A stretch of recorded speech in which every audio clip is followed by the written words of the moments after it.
नमस्कार, स्वागत है आपका। मैं हूं आपके साथ हिमांशु दीक्षित। 5G यानी 5 जनरेशन के शो में अब वक्त है खबरों के सेंसेक्स का, यानी वो शो जिसमें हम आपको दिखाते हैं वो खबरें जिन पर पूरे दिन होती है हलचल। खबरों के सेंसेक्स में आज कौन सी खबर बड़ी होगी, किस खबर पर पूरे दिन हलचल रहेगी। खबरों के सेंसेक्स में उस खबर की ABCD, आज की सारी बड़ी खबरें आपको दिखाने के लिए हमारे साथ जुड़ेंगे देश भर में फैले हमारे रिपोर्टर्स, जिनकी रहती है खबरों के बाजार पर पैनी नजर। और सबसे पहले रुख करेंगे हमारी सहयोगी रंजीता का, हमारे साथ जुड़ी हुई है। रंजीता, आपके पास वो कौन सी खबर है जिस पर आज पूरे दिन हलचल रहने वाली है? हिमांशु, देखिए, शीतकालीन सत्र का आज दूसरा हफ्ता है। पिछले हफ्ते की तरह ही इस हफ्ते भी राज्यसभा में हंगामा हो सकता है, क्योंकि राज्यसभा से 12 सांसदों को निलंबित किया गया है और वो 12 सांसद लगातार गांधी प्रतिमा के पास प्रदर्शन कर रहे हैं, अपना निलंबन वापस करने का विरोध कर रहे हैं की बात कह रहे हैं। और इसको लेकर राज्यसभा की कार्रवाई हम कह सकते हैं कि पिछले हफ्ते भी सुचारू रूप से नहीं चल पाई और इस हफ्ते भी हंगामा के आसार। मल्लिकार्जुन खड़गे जो राज्यसभा में विपक्ष के नेता है, उनके कार्यालय में बैठक बुलाई गई है और तमाम स्ट्रेटेजी तय की जाएगी कि आखिर आगे की क्या रणनीति रहेगी विपक्षियों की। इन तमाम विषयों पर चर्चा होगी, ये जानकारी निकल कर आ रही है। बिल्कुल। और कुल मिलाकर ये कहा जा सकता है, क्योंकि पिछले काफी लंबे वक्त से हम देख रहे थे कि गतिरोध की स्थिति बनी हुई थी, हालात सही नहीं थे, टकराव की स्थिति बनी हुई थी। तो क्या ये कहा जा सकता है कि पूरे वक्त कुछ ऐसी ही तस्वीरें दिखेंगी या कुछ तस्वीरें बदलेंगी?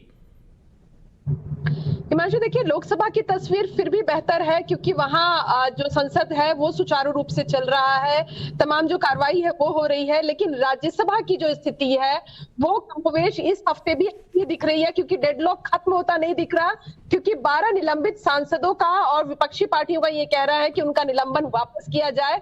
और सरकार की तरफ से ये कहा जा रहा है कि अगर वो माफी मांगते हैं तो उनका निलंबन वापस होगा। विपक्षी पार्टियां माफी मांगने को तैयार नहीं है। ऐसे में आगे रणनीति क्या रहेगी? क्या उन 12 निलंबित सांसदों का प्रदर्शन जो है वो अब भी चलेगा, आगे भी चलता रहेगा, या फिर उसके आगे का कुछ उनकी रणनीति है? क्या संसद के अंदर हंगामा करेंगे, जो क्योंकि बाकी जो सांसद है वो संसद की कार्रवाई में जरूर शामिल हो रहे हैं। अच्छा, ठीक है। रंजीता, आप लोग हमारे साथ बने रहिए और बड़ी खबरों पर हमारी नजर बनी रहेगी। लेकिन महापरिनिर्वाण दिवस है आज और बाबा अम्बेडकर की जयंती है। मायावती की प्रेस कॉन्फ्रेंस सीधे आपको दिखाते हैं। वर्गों के लोगों को अपने पैरों पर खड़ा करने के लिए समर्पित किए। इतना ही नहीं, बल्कि भारतीय संविधान बनाने का मौका मिलने पर फिर इन्होंने इन वर्गों के लोगों को हर स्तर पर अपने पैरों पर खड़ा करने के लिए इन्हें कानूनी अधिकार भी दिलाए हैं, जिनका यहाँ केंद्र व राज्यों की भी जातिवादी सरकारों के चलते इन्हें पूरा लाभ नहीं मिल पा रहा है। ये बड़े दुख व चिंता की भी बात है। इसलिए बाबा साहब डॉक्टर भीमराव अंबेडकर ने अपने जीते जी इन वर्गों के लोगों को कानूनी अधिकार दिलाने के साथ साथ उन्हें ये भी कहा था, यदि इन वर्गों के लोगों को भारतीय संविधान में मिले कानूनी अधिकारों का सही से व पूरा लाभ लेना है तो इनको संगठित होकर केंद्र व राज्यों में भी राजनीतिक सत्ता की मास्टर चाबी खुद अपने हाथों में लेनी होगी। और इस बात का सबसे बड़ा सबूत यूपी में BSP के नेतृत्व में रहा 4 बार का शासनकाल है।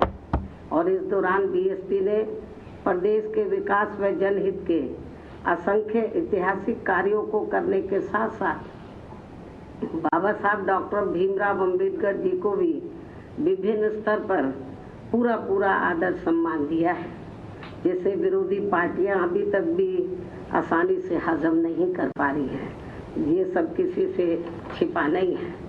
और आज उत्तर प्रदेश सहित पूरे देश में BSP के लोग जिस भी रूप में व जिस भी स्तर पर अपने ऐसे महान व्यक्तित्व व मसीहा की पुण्यतिथि का कार्यक्रम आयोजित करके इनको अपने श्रद्धा सुमन अर्पित कर रहे हैं, तो उनका मैं पूरे तहे दिल से आभार प्रकट करती हूँ।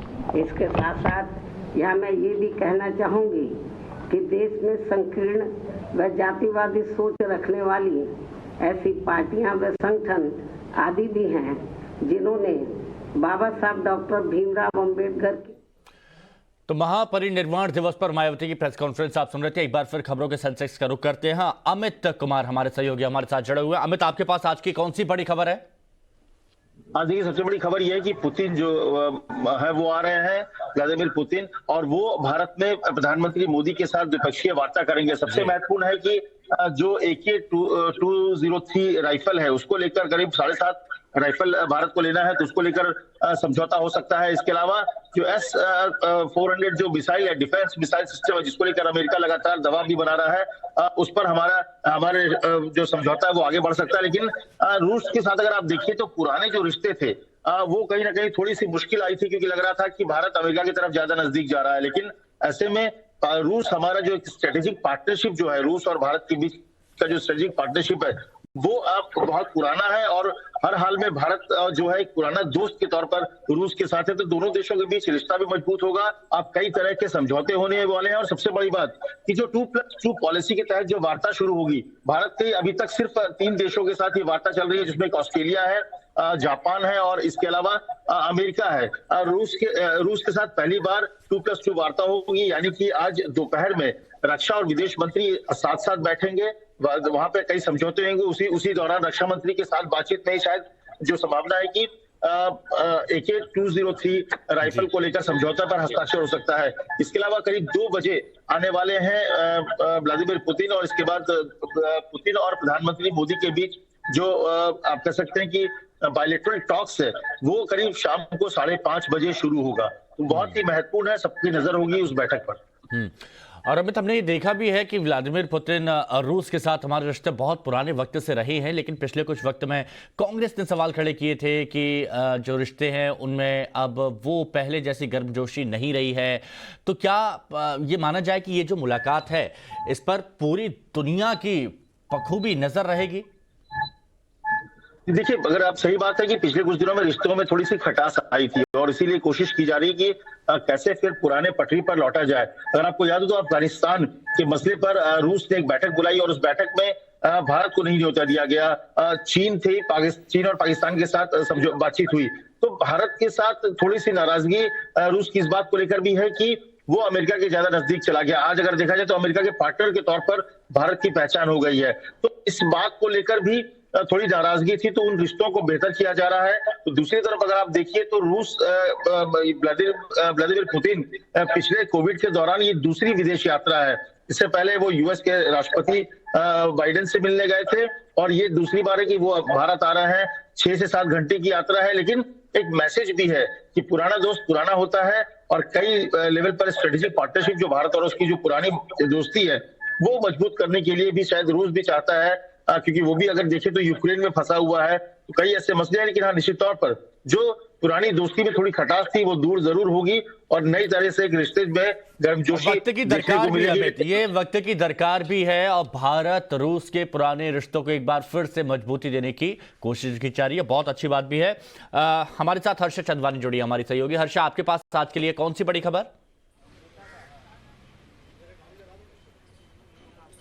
देखिए, दिल्ली से आज बड़ी खबर कई सारी है। उसमें से अगर बात करें तो डॉक्टर्स का जो प्रदर्शन है नीट पीजी 2021 की काउंसलिंग को लेकर के वो आज भी जारी रहेगा। एक बात समझने वाली कि देश में ओमाइक्रॉन दस्तक दे चुका है। भारत में इस वक्त 21 मरीज ओमाइक्रॉन के हैं, और हर अस्पताल पे जो वर्कलोड है वो लगातार डॉक्टर्स के ऊपर बढ़ता चला जा रहा है। डॉक्टर्स की डिमांड भी यही है कि नीट पीजी 2021 की जो परीक्षाएं हुई हैं अभी तक उनमें भर्तियां नहीं हुई हैं। उसका कारण है कि काउंसलिंग अब तक नहीं हुई, और काउंसलिंग को लेकर के जो मैटर है वो सुप्रीम कोर्ट में सब जुदाई से मैटर। यहाँ जितने तमाम डॉक्टर्स हैं उनकी मांग है कि जो मैटर इसको जल्द से जल्द फास्ट ट्रैक किया जाए, क्योंकि अब जब तीसरे वेव की बात हो रही है, नए वेरिएंट ने दस्तक दे दी है। देश भर के तमाम अस्पतालों की बात करें, चाहे कर्नाटका में हो, चाहे बेंगलुरु में हो, चाहे तमिलनाडु में हो, चाहे राजस्थान में, हरियाणा में हो, हर तरफ के डॉक्टर्स वर्कलोड से काफी ज्यादा परेशान है। और इस वक्त हम आरएमएल हॉस्पिटल में ही मौजूद हैं। दिल्ली के अगर प्रमुख अस्पतालों की बात करें, आरएमएल की, सफदरजंग की, लेडी हार्डिंग की, इन तमाम जगहों के डॉक्टर्स का आज प्रोटेस्ट है, यानी कि आज इमरजेंसी सर्विसेज और ओपीडी सर्विसेज दोनों ही बंद रहेंगी। सिर्फ कोविड केयर से संबंधित संबंधित जो सर्विसेज है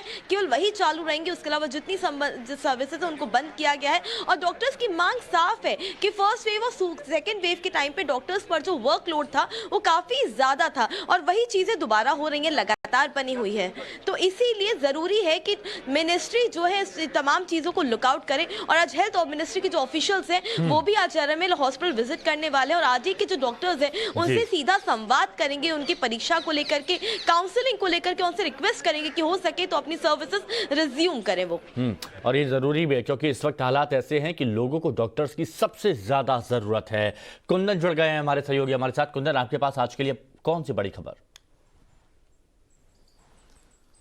बिल्कुल, चुनाव से ठीक पहले योगी आदित्यनाथ का प्रदेश का लगातार दौरा जारी है और आज उसी सिलसिले में वो आजमगढ़ जाएंगे जहां से खुद अखिलेश यादव सांसद हैं और वहां पे कम से कम 70 के करीब बड़े परियोजनाओं का उद्घाटन करेंगे। और इसके बाद लालगढ़ में और वहां के एक विधानसभा में, सिगड़ी विधानसभा में वो एड्रेस भी करेंगे। और जिस तरीके से बीते कुछ हफ्तों की बात करें, लगातार जिस तरीके से सपा पे वो हमले कर रहे हैं और आजमगढ़ चूंकि हमेशा से मुलायम सिंह यादव से पहले सांसद थे, खुद अखिलेश यादव वहां से सांसद है, तो ये बहुत साफ है कि उनका जो निशाने पे सपा होगी। और सपा पे कल जिस तरीके से उन्होंने हमला किया था और कहा था कि वो राम भक्तों पर गोली चलवा सकते हैं, मुझे लगता है कि कुछ इस तरह के बयान एक बार फिर लगातार आने हैं। और उसके बाद ये बयान आज पूरे दिन खबरों में चर्चा पर रहेगा क्योंकि किसी भी शिलान्यास और किसी भी कार्यक्रम में अगर आप न केवल मुख्यमंत्री बल्कि पार्टी के कोई बड़े नेता, डिप्टी CM भी जाते हैं, तो जिस तरीके से लगातार जिन्ना से लेकर राम मंदिर से लेकर कृष्ण वाले इश्यूज पर लेकर लगातार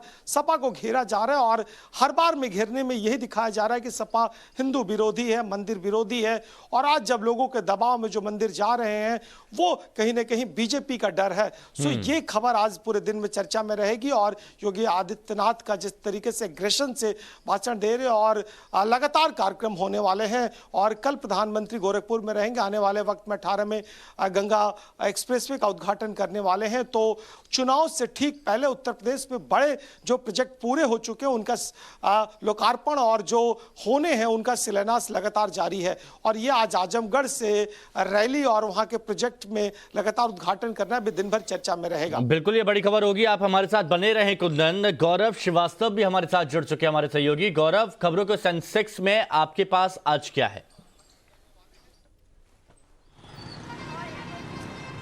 देखिए, इस वक्त हम कृष्ण जन्मभूमि मथुरा में मौजूद हैं और आज 6 दिसंबर को लेकर जिस तरह से कुछ हिंदू संगठनों द्वारा ऐलान किया गया है कि वो शाही ईदगाह मस्जिद में जलाभिषेक करना चाहते हैं लड्डू गोपाल का, उसके बाद एहतियात बरतते हुए आज पूरे मथुरा को जबरदस्त सुरक्षा में तब्दील किया गया है। और जिस तरीके से इससे पहले उप मुख्यमंत्री केशव प्रसाद मौर्य ने ट्वीट किया था कि अयोध्या तो अभी बाकी है, काशी मथुरा बाकी है, उसने सियासी माहौल को भी गर्म कर दिया था। इस वक्त हम मथुरा में मौजूद हैं और अगर मैं एक बार अपने पीछे तस्वीर भी दिखाना चाहूँ तो अगर आप देखें तो यहाँ पर लगातार हर एंट्री पॉइंट पर जो है ज़बरदस्त सुरक्षा की जो चेकिंग है वो चल रही है। 124 ऐसे पॉइंट्स बनाए गए हैं मथुरा शहर में ही जहाँ पर पुलिस की मौजूदगी होगी। इसके अलावा पूरे मथुरा शहर को 4 सुपर जोन, 4 जोन और 8 सेक्टर्स में बांटा गया है। इसके अलावा PAC बलों की तैनाती के साथ साथ CRPF की तैनाती की गई है। यही नहीं, जो पुलिस है वो लगातार मॉक ड्रिल कर रही है। उसने बलवा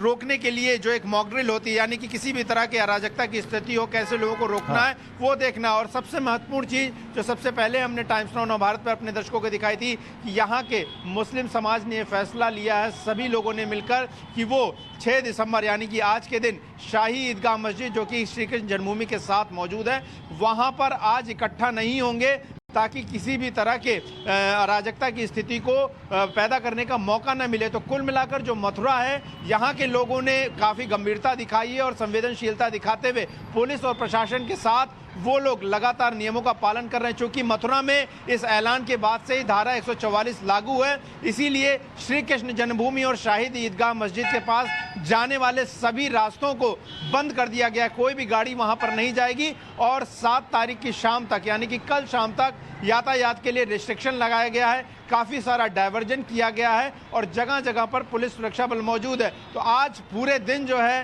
टाइम्स नाउ भारत की इस खबर पर नजर रहेगी कि मथुरा में किस तरीके के पुलिस बंदोबस्त और सरकार और प्रशासन की तमाम तैयारियों के बाद किस तरह का माहौल रहता है और किस बिल्कुल तरह हम आपसे पल पल का अपडेट गौरव लेते रहेंगे, क्योंकि बड़ी खबर है और ये कहा जा सकता है कि इस वक्त कृष्ण नगरी कारागार की तरह नजर आ रही है। हर जगह आपको पुलिस की सुरक्षा नजर आएगी। एक बार फिर रुक करते हैं हमारे सहयोगी कुंदन का, हमारे साथ बने हुए हैं। कुंदन, आपके पास और कौन सी बड़ी खबर है खबरों के सेंसेक्स के लिए?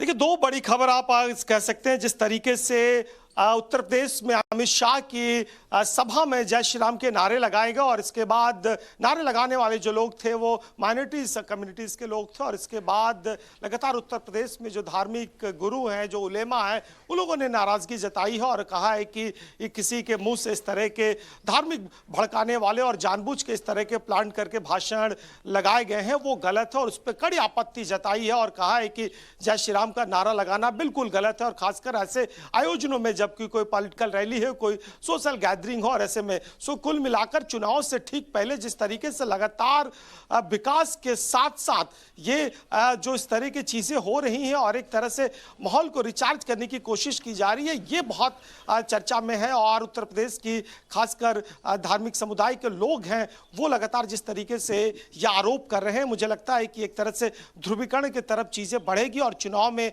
इस तरह के घटना, इस तरह के बयान और इस तरह के उद्गार आप लगातार देखने को मिलेगा। लेकिन कुंदन, जो मुस्लिम धर्मगुरु हैं उनको इस बात पर आपत्ति किस बात पर है ये नजर नहीं आ पा रही है, क्योंकि आमतौर पर चुनावों में देखे जाते हैं इस तरह के मुद्दे उठते हैं। कुंदन, आपके पास और क्या खबर है आज के लिए?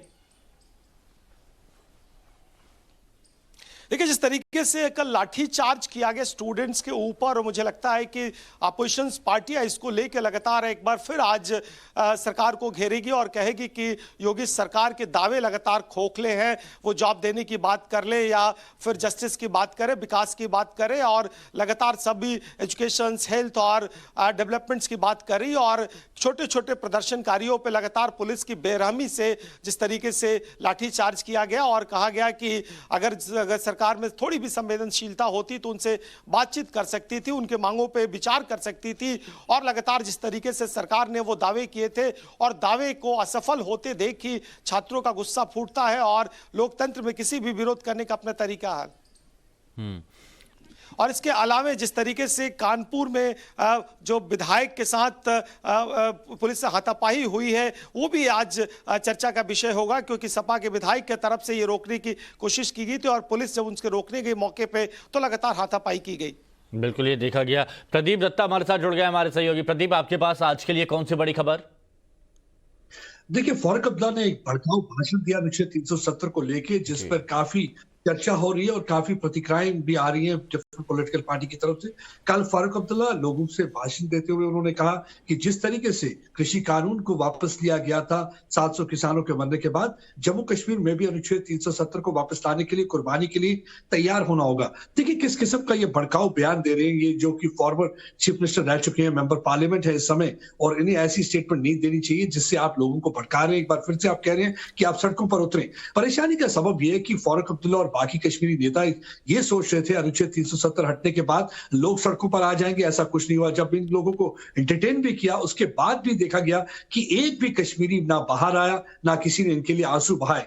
अब इनकी एक बार फिर से पूरी कोशिश हो रही है। ये आह्वान दे रहे थे कि जैसे एकता किसानों ने दिखाई है कृषि कानून को हटाने के लिए, आपको भी ऐसी एकता दिखानी होगी। लेकिन शायद फारूक अब्दुल्ला भूल चुके हैं, मानसिकता बदल चुकी है, हवा बदल चुकी है, फिजा बदल चुकी है। लोग जान चुके हैं कि ये अक्सर अपनी कुर्सी के लिए लोगों को वर्गलाते हैं, अपनी कुर्सी के लिए लोगों को उकसाते हैं। तो यही एक वजह है कि कोई लोग तो उसको सीरियसली नहीं ले रहे, लेकिन हाँ प्रतिक्रियाएं काफी आ रही हैं। बीजेपी की तरफ से भी बयान आया है और जो पूर्व उप मुख्यमंत्री हैं निर्मल सिंह, उनका कहना है कि फारूक अब्दुल्ला जैसे नेताओं को अरेस्ट कर देना चाहिए क्योंकि ये भड़काने की कोशिश करें। स्थिति सामान्य होती हुई जहां वादी कश्मीर में नजर आ रही है, एक बार फिर से लोगों को उकसाने की कोशिश हो रही है। आपने देखा होगा 2-4 दिन पहले फारूक अब्दुल्ला जब पार्लियामेंट में भी गए थे तो उन्होंने अपने स्टेट का झंडा लगाया था, तिरंगा नहीं लगाया था। ये कहीं ना कहीं तिरंगे का अपमान कर रहे थे और लोगों को उकसाने की कोशिश भी कर रहे थे। इन्हें मालूम होना चाहिए कि अनुच्छेद 370 हटने के बाद स्टेट फ्लैग की कोई मान्यता नहीं रहती। अगर फ्लैग कोई भी चलेगा वो तो तिरंगा ही है, क्योंकि भारत में तिरंगे के लिए हजारों के करीब लोगों ने अपनी जान दी है और हमेशा वो चाहते कि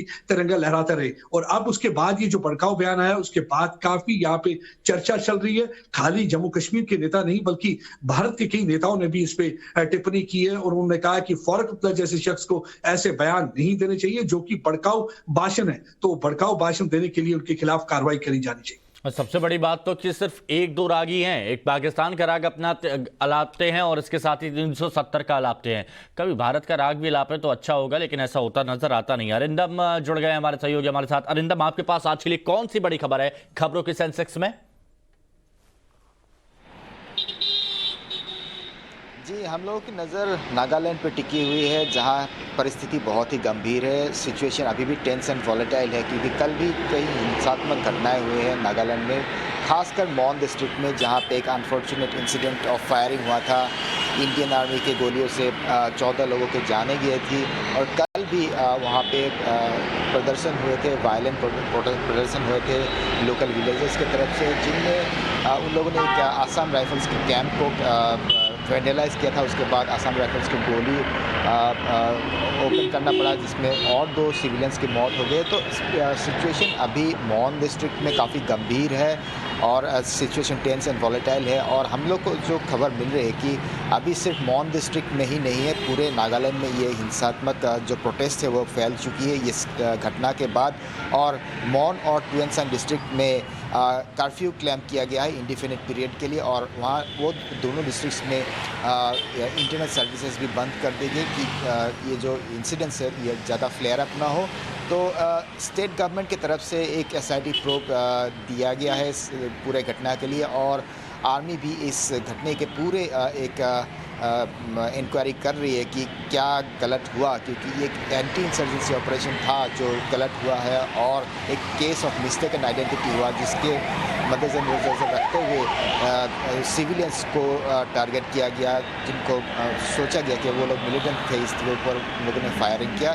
तो अभी सिचुएशन नागालैंड में काफ़ी गंभीर है और 2 डिस्ट्रिक्ट्स में अभी कर्फ्यू लगा हुआ है।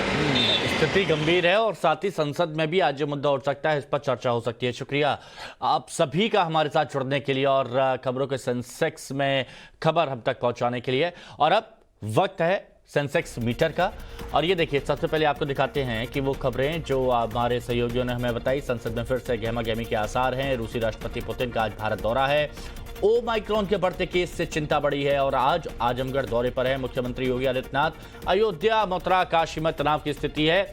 ये ओल्ड रैंक और न्यू रैंक देखिए। सबसे बड़ी खबर आज की रहने वाली है रूसी राष्ट्रपति व्लादिमीर पुतिन का भारत दौरा। संसद में फिर से एक बार गहमा-गहमी के आसार, ये दूसरे नंबर की खबर। और ओमाइक्रॉन खतरनाक स्थिति में भारत में पहुंचा है और सावधानी बढ़ती जा रही है। तीसरी, अयोध्या, मथुरा, काशी में कड़ी सुरक्षा, तनावपूर्ण स्थिति बनी हुई है, लेकिन लोग बाग बहुत जिम्मेदारी के साथ वहां पर इस वक्त व्यवहार कर रहे हैं। और 5वीं खबर, आज आजमगढ़ दौरे पर मुख्यमंत्री योगी आदित्यनाथ। ये है खबरों की न्यू रैंकिंग। यहां वक्त है एक छोटे से ब्रेक का, जल्द लौटेंगे, कहीं मत जाइएगा।